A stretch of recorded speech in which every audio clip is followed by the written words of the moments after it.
First, these new cars, disconnect your negative battery cable before you do anything else. Then we're going to dive on in to changing the front shocks on this GX460. I'm going to show you how to change the front shocks and struts on it. Just finishing the job, but it was a little bit tricky. So, first thing you got to do, disconnect this plug. You just push down on the top. One side was easy, the other side was really tough on mine. So grab a pair of pliers and get it from this little metal bracket in the top and pinch it down, pull it apart. Then there's a clip here, here, and here. Pull the wires out of the way. Then you want to put your wrench right here, twist it, this bracket, this metal bracket, so it's back in the corner here. Then there's an Allen head on the top here, and an Allen head in the back. Very, very, very tight. Easy to strip. Be careful not to do that. One side was really tricky because it was the learning side, but what I ended up doing was very carefully taking a pair of channel locks, really good pair, and grabbing it, and then also have the Allen head, the Allen wrench above it, and then slowly break it loose. Very easy to strip them, so that's probably the hardest part of the job, actually. And then to put it back together, you want to get a good set of Allen wrenches, but then you need to have a short one because when you go to back it out, it hits on the top. So I had to cut one of my cheaper ones, cut it down so then you can back it up all the way until you can grab it hand tight and loosen it all the way up. Okay, once that comes out, there's a little bolt, rather a nut here on top. Take the nut loose. Then you could set your bracket over there. Be careful because there's an indentation in there. You don't want it to get full of any junk or anything, but it's important that you mark how much thread is left there, because when you go to put it back together, you want to make sure you have full engagement, but not too much engagement so that it breaks it. So mark it, how much thread is exposed there. Then you take the nut off and set this bracket down and take these 3 bolts loose.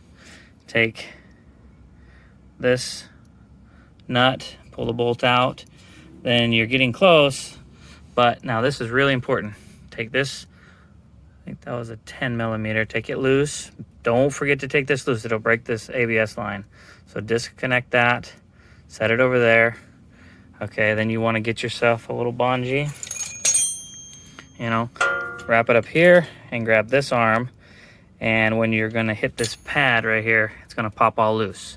Okay, so now you're pretty close to coming out, but this arm right here is part of the electronic controller, and in order to get that to drop down, go under the car right here on the driver's side, and you want to turn these 2 full turns to the left. Each one of these, mark them, put a mark on the nut, and 2 full turns each. But don't forget to mark them because you got to put them right back where they're at.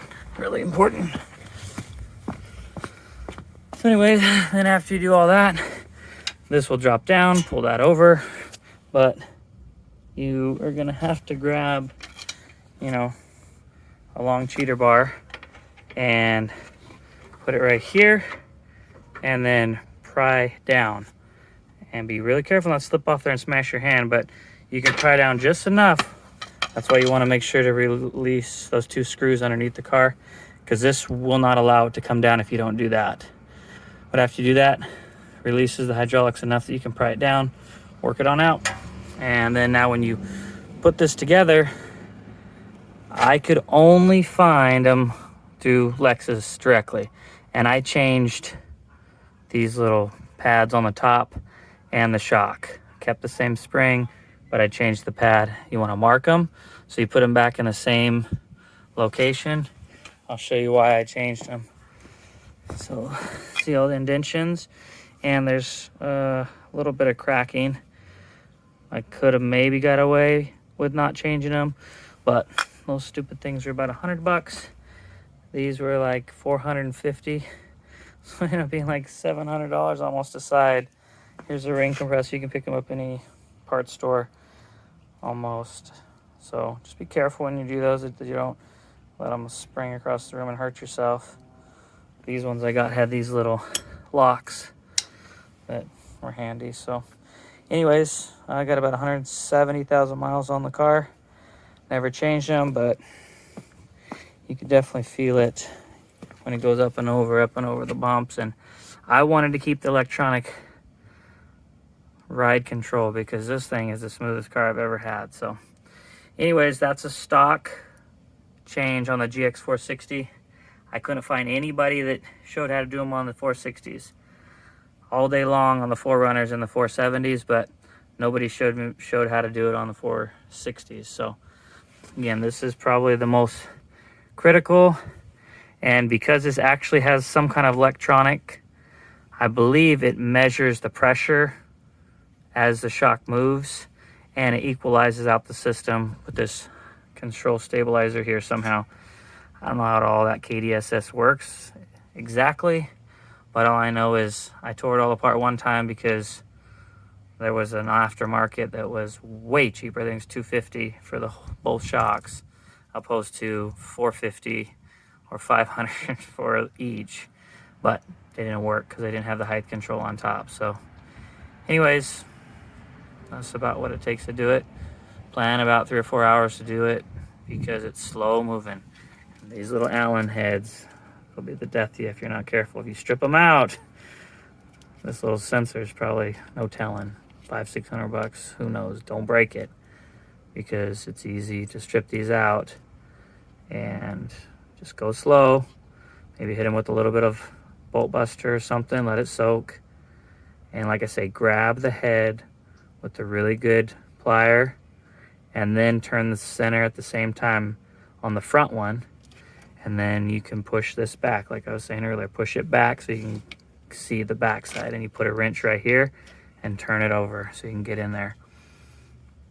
That's the hardest part of the job, is not messing up any of that stuff. Because, and then this little screw, don't forget this screw because it will break this line. All right, well, that's what it takes. So this is the critical part. The aftermarkets do not have this. Somehow that little needle in there is what dictates how the whole system works, the electronic controller. So if anyone can find those aftermarket, please put a link in the description so other people can save some money, because I looked for a long while, no luck.